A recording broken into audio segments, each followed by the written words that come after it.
In Iconium, Paul and Barnabas entered the Jewish synagogue together and spoke in such a way that a great number came to believe. Listen here, everybody. Jesus, who you crucified, has rose from the dead. He is our Messiah. Repent and be baptized, for Jesus is the answer to your salvation. Although the disbelieving Jews stirred up and poisons the minds of the Gentiles against the brothers.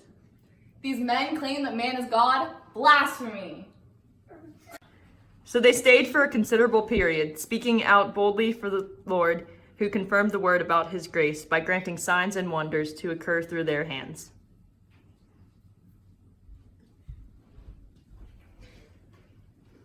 Regain your sight.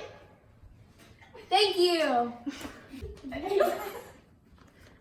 The people of the city were divided. Some were with the Jews, others with the apostles. These men are liars, can't you see? Yeah, I think they're telling the truth. Facts. When there was an attempt by both the Gentiles and Jews, together with their leaders, to attack and stone them, they realized it and fled to the Iconian cities of Lystra and Derbe and to the surrounding countryside, where they continued to proclaim the good news. Get him!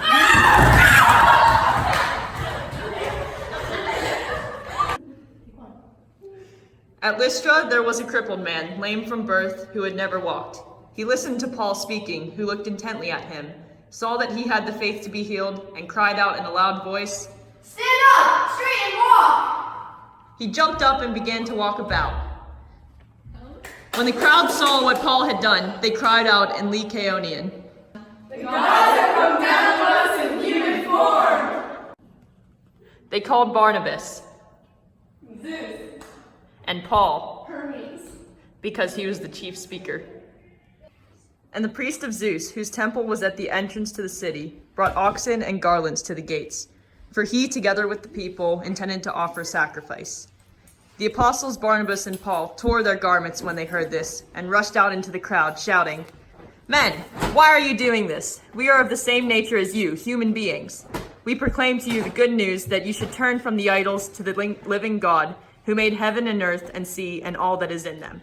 In past generations, he allowed all Gentiles to go their own ways, yet in bestowing his goodness, he did not leave himself without witness, for he gave you rains from heaven and fruitful seasons, and filled you with nourishment and gladness for your hearts.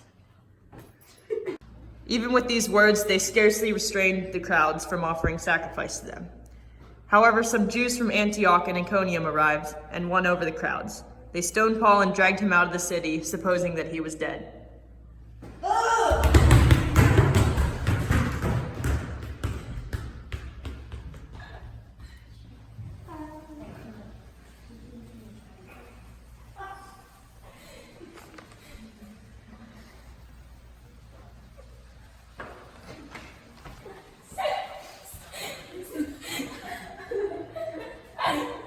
But when the disciples gathered around him, he got up and entered the city.